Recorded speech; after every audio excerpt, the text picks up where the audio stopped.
Good morning. I am not our guest speaker, but I'm here to introduce our guest speaker today. I wanted to start off thanking Hilton and Mackenzie for their sharing in the Lord's Supper. You know, when we hear other people share their perspective about when they met Jesus, we see Jesus through a different set of eyes. And so we learn something not just about them, but we see Jesus in a different way. And really, that's the spirit of what we're doing today. Our guest speaker today goes back a little farther than Hilton's 29 years. It goes back to the first century. Now, I know what you're thinking. How can we have a speaker from the first century? That's a long time ago. That involves time travel and stuff. And I don't care what you've seen in movies like Back to the Future or whatever other movie you like. I don't think that technology exists. And even if it did, I'm sure it's not in the church budget. So we don't have a time travel machine. So you're going to have to use your imagination just a bit. And so our guest speaker today is Barabbas. So I've never heard a presentation with Barabbas speaking. So that's going to be a little different. Turn over to Mark chapter 15, if you would. We're going to read for a little context here before we welcome Barabbas up. Starting in verse 1 of chapter 15. Very early in the morning, the chief priest with the elders, the teachers of the law, and the whole Sanhedrin made their plans. So they bound Jesus, led him away, and handed him over to Pilate. "Are you the king of the Jews?" asked Pilate. "You have said so," Jesus replied. The chief priests accused him of many things. So again, Pilate asked him, "Aren't you going to answer? See how many things they are accusing you of." But Jesus made no reply, and Pilate was amazed. Now it was the custom at the festival to release a prisoner whom the people requested. A man named Barabbas was in prison with the insurrectionists who had committed murder in the uprising. The crowd came up and asked Pilate to do for them what he usually did. "Do you want me to release to you the king of the Jews?" asked Pilate, knowing it was out of self-interest that the chief priest had handed Jesus over to him. But the chief priest stirred up the crowd to have Pilate release Barabbas instead. "What shall I do then with the one you call the king of the Jews?" Pilate asked him. "Crucify him," they shouted. "Why?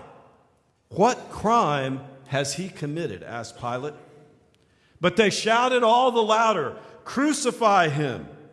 Wanting to satisfy the crowd, Pilate released Barabbas to them. He had Jesus flogged and handed him over to be crucified. Let's welcome up Barabbas.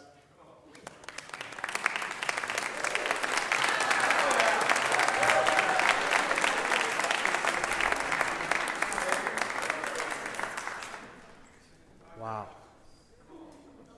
This is truly incredible. I just want to start off with just thanking you all so much for the opportunity to be able to be up here and share a little bit about my story today. I've been told that you guys refer to today as Easter. Not really sure where that comes from. I saw some of the bunnies, and I guess they're eggs or something. And we didn't have that back when we celebrated today, but we did celebrate the same exact thing that we're here to talk about this morning. And I feel so honored to be able to share this encounter that changed my life many years ago. As Randy mentioned, my name is Barabbas, and I'm here to tell you my story.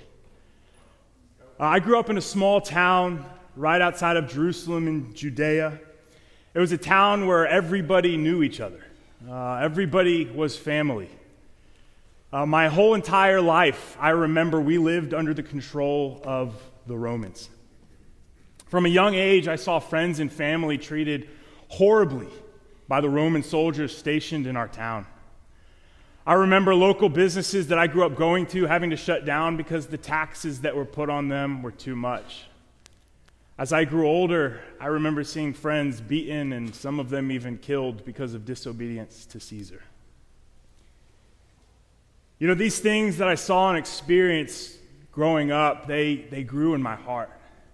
They festered and they grew into this hate towards these Romans that had oppressed us and put us under control for so long. As I grew older, I began working for my father, but I felt like something was missing. I decided to quit working for him and become a freedom fighter for the Israelites. I quit my job. I joined a group of rebels that lived in and around my area, and we began to make plans about how we would try to gain freedom from the people that were oppressing us. I remember one day we devised a plan to finally overthrow the soldiers that were there in my town. We gathered a bunch of us together, and we began to fight with everything that we had. In the process, we even killed a few of the Roman soldiers. At the end of the day, we lost, though.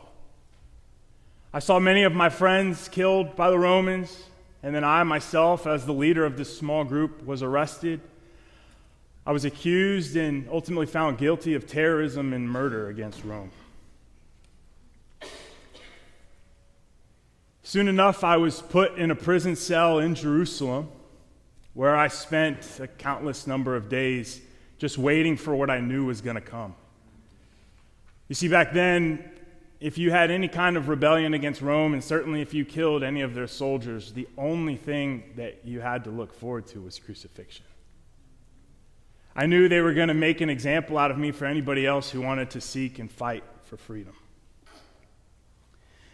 I waited in my cell as they built the cross with my name on it. And, to so many people, I was a hero. To so many of the Israelites, I was the kind of person that they were waiting for, somebody that would fight to set them free. But no matter how hard we fought, we failed. And in fact, we just made things worse.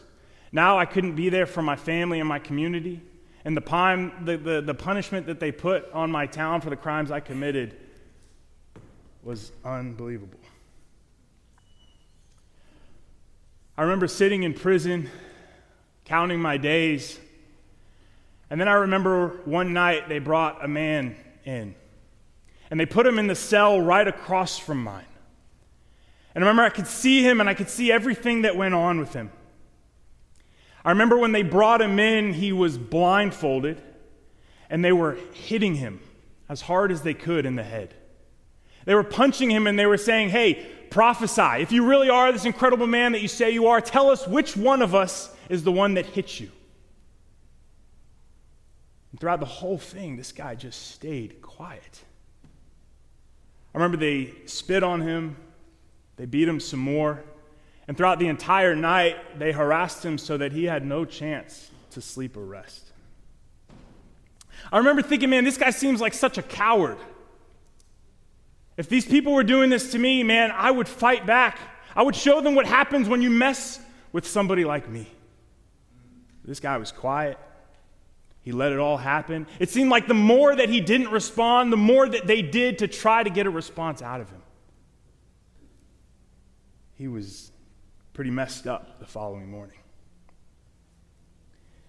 Remember even people coming in and making these fake allegations against him, bringing up crimes and these witnesses to things that apparently this man had done, but none of the witnesses matched up.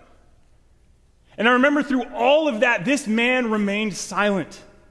All he had to do was say it's not true, and his chances of getting out of here would have been so much greater. But he remained quiet. You know, in the face of all of these terrible things that were happening to him, this man, who I later found out was Jesus, he was this island of silent resolve. You know, I looked at him and I thought he was weak. I thought he was powerless. I thought he was a coward. But what I would soon find out was that this was the strongest and bravest man I'd ever seen in my life. I remember the next day waking up to hundreds of people shouting my name. And I remember it so clearly because in my mind, when I heard them yelling my name, I thought my last day had finally come. I thought this was a group of people who were finally ready to see me executed for the crimes I had committed. I thought there was a group of people out there holding the cross with my name on it, ready to see me put on it.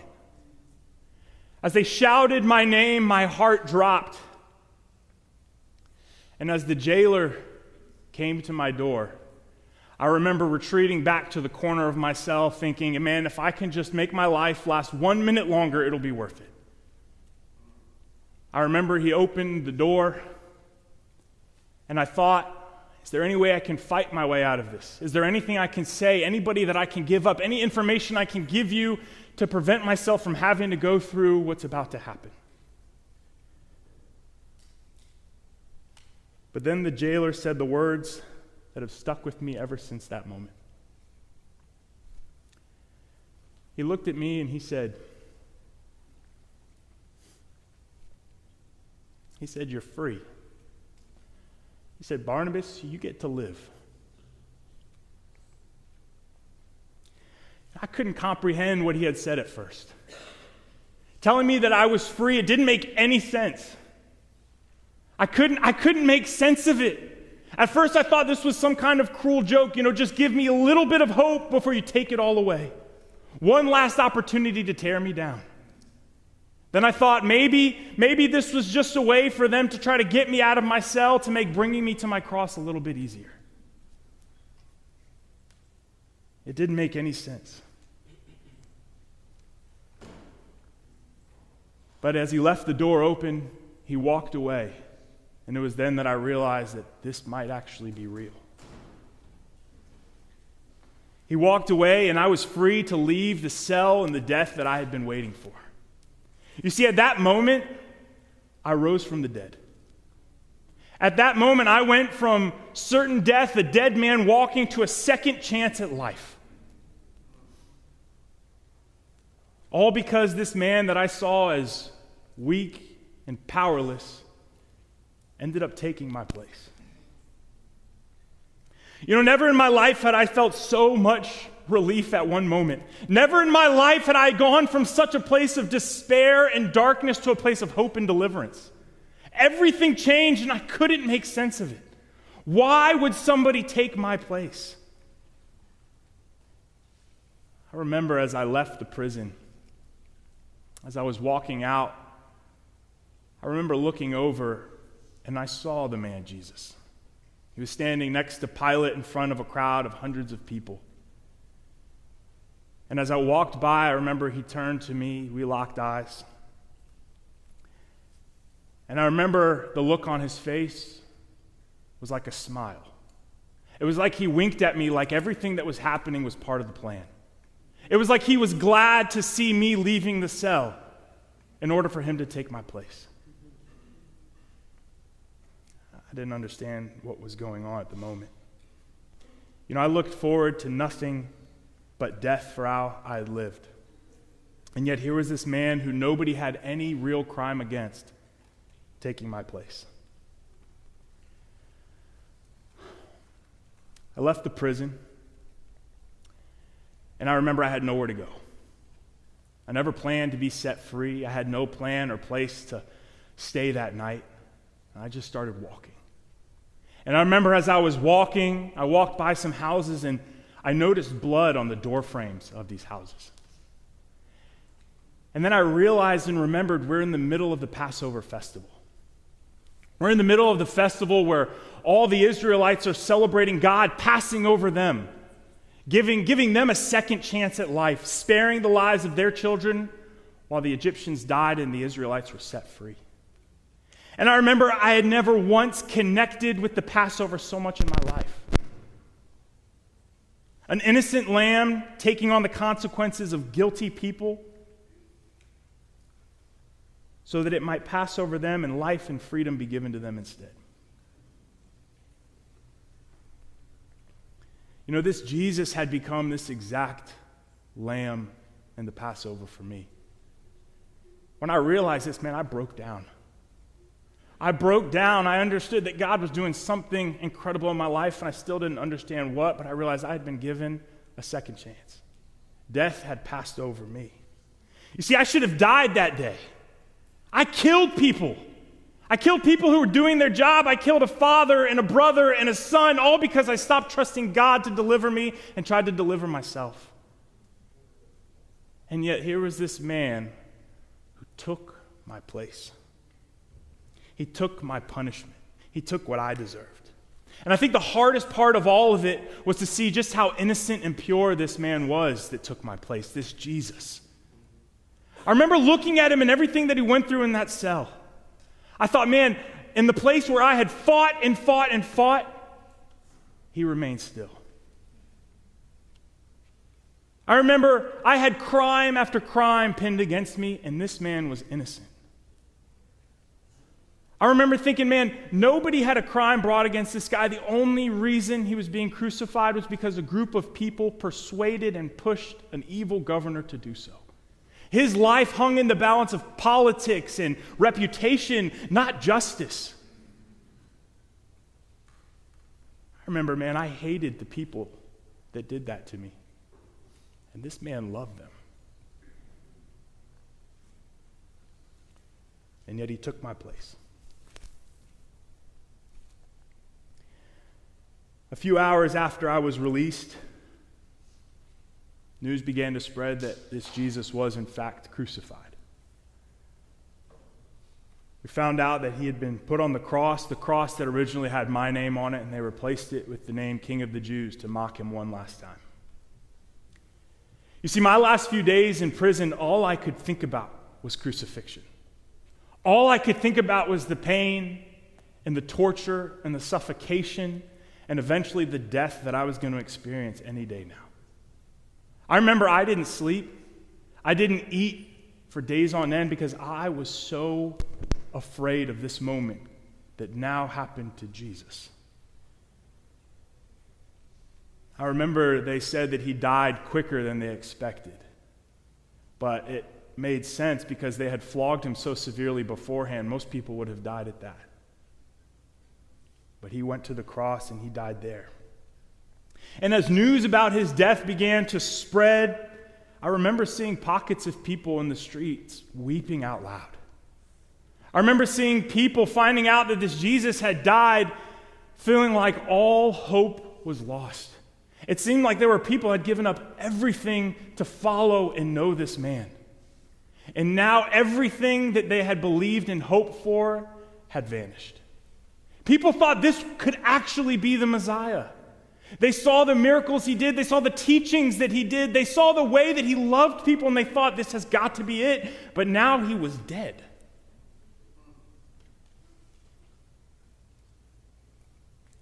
And they were lost. You see, not only were the Romans still in charge, they were the ones that killed him. And the king that was supposed to come and reign forever was the one who died.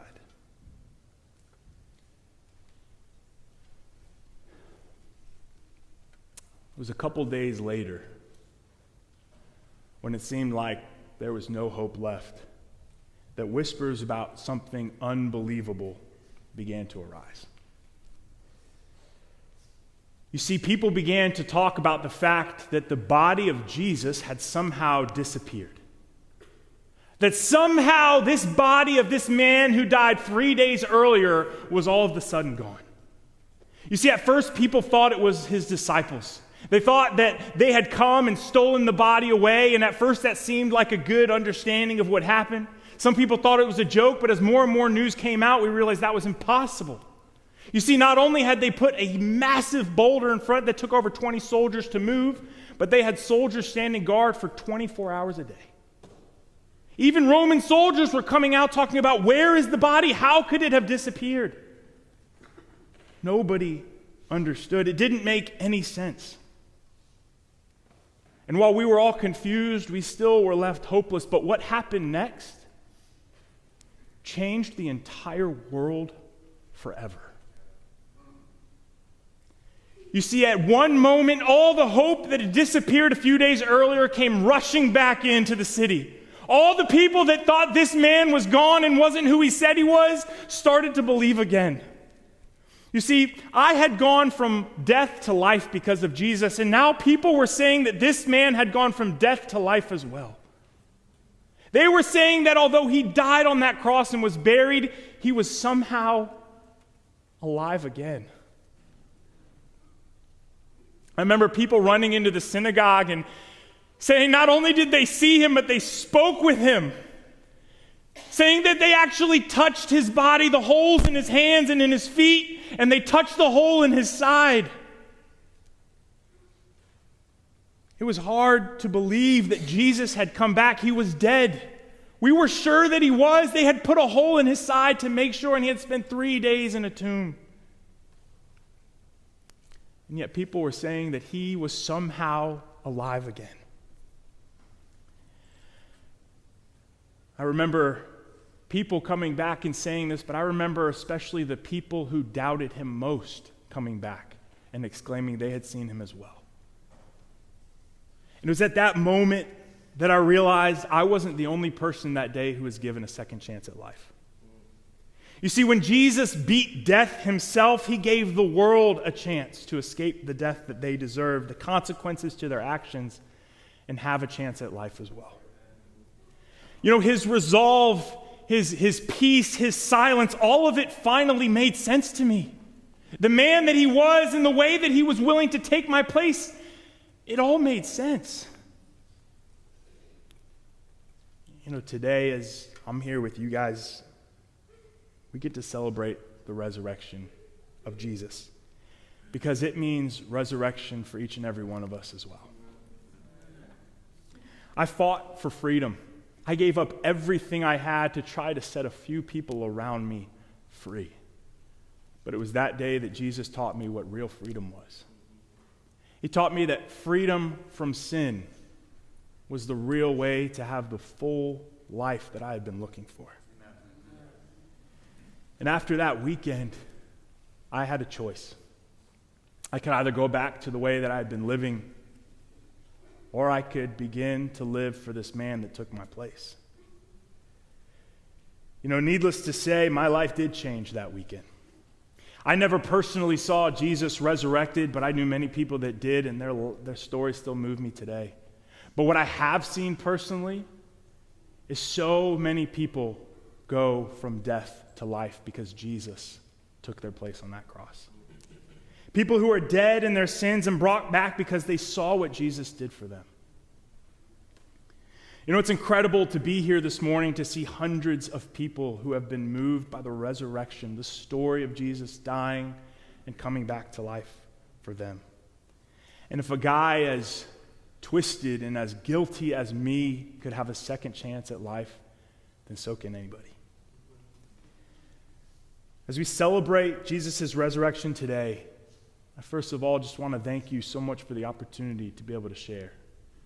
But I want to encourage us to remember the hope and share our story about how we also went from death to life. Amen.